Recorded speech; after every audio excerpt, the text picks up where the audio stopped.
Hello everyone, welcome back to the workshop. Let's get some things straight. Okie dokie everyone. So, ladies and gentlemen, first of all, thank you for joining me today. I hope you guys will take and forgive the little bit of a clickbait on the title there. I really wanted to draw in as many people in on this as I can, as this is a pretty common problem that I see almost every single smith do. And it's for the love of just hitting the piece of steel that we do this. Inherently, even I do this, but it's something that we should all stop. Now, I see all the time, and I do mean all the time, a guy trying to take and get a piece of steel flat. Now, this is an over-exaggerated example of this. This is just a piece of copper, so this way I can handle it cold, and there's not a time sense. But this works twice as bad, if you will, in hot steel. It's exaggerated even more in hot steel.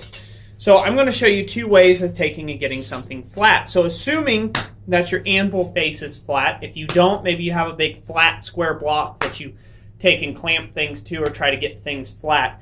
And I'll touch on that for a second. This is one of my biggest pet peeves with knife makers trying to make things flat and pointy. They oftentimes go around the gate trying to get something flat.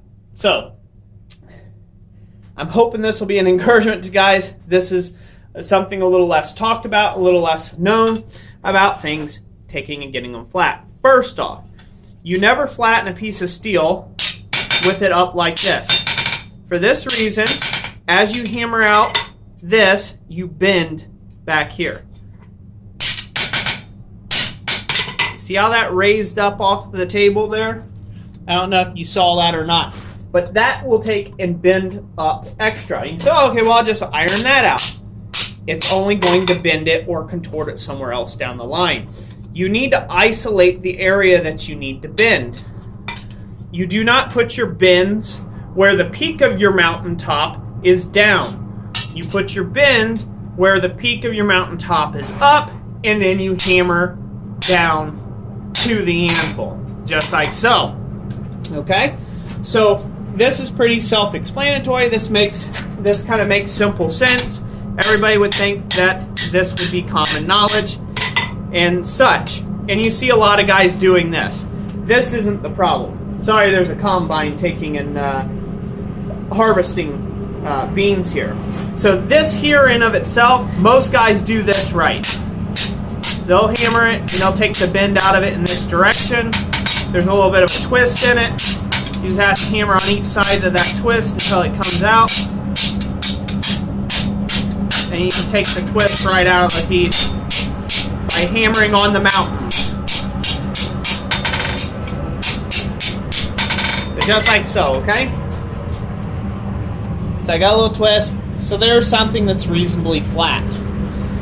What I see knife makers do all the time, and it's predominantly knife makers because you guys work with stuff that's flat all the time, trying to make things flat and square and across the anvil and whatnot.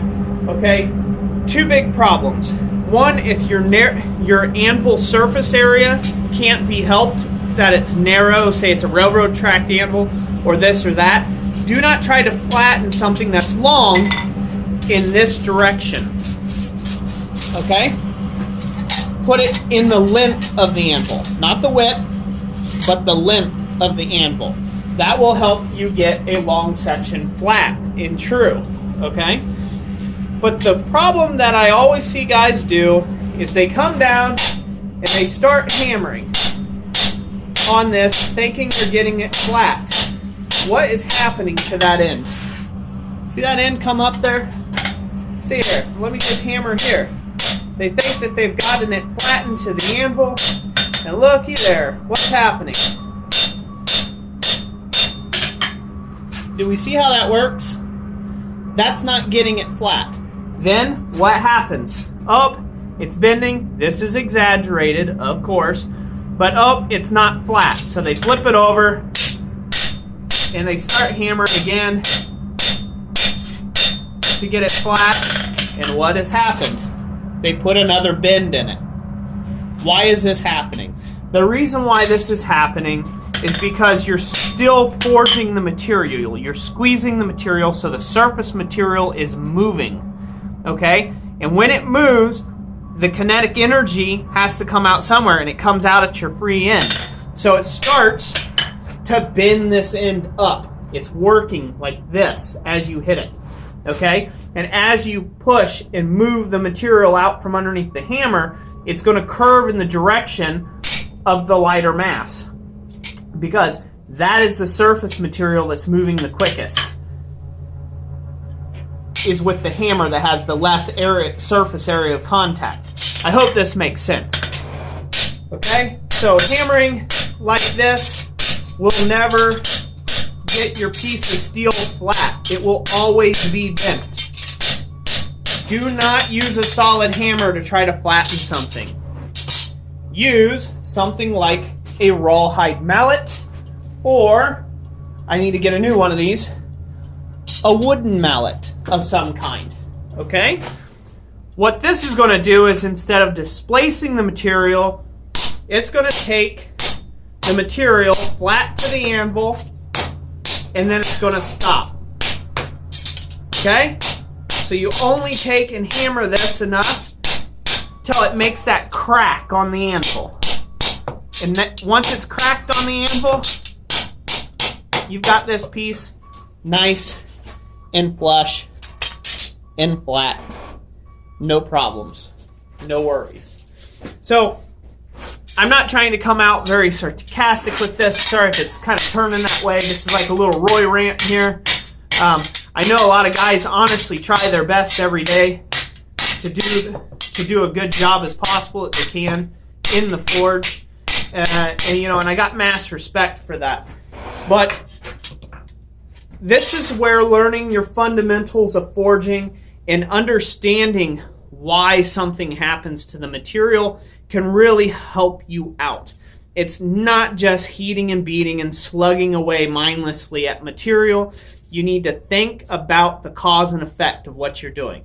So if your hammer's hitting it, what is this doing? Is it leaving hammer blows? Am I going to planish out those hammer blows? Is it leaving the right kind of hammer marks in the finish of the piece that I'm wanting? If not, I need to change to a different shaped hammer or face of a hammer to get the desired result. Yada, yada, yada. Okay? So understanding why stuff does what it does is why I take and do my channel the way I do it. This right here is going to save guys hours upon hours of time of flattening something that should be the easiest thing to take and do, especially when you got a good, clean, flat surface, is getting something flat and straight. Okay? So you hammer to where you hear it pop against the anvil, and then you stop. And then that gets it nice and flat and straight and true. And it's never going to go any further. Because, why? Why? This is a hard surface, this is a soft surface. As soon as the hard surface contacts the material, the soft surface gives a little bit, and so therefore it doesn't displace the material.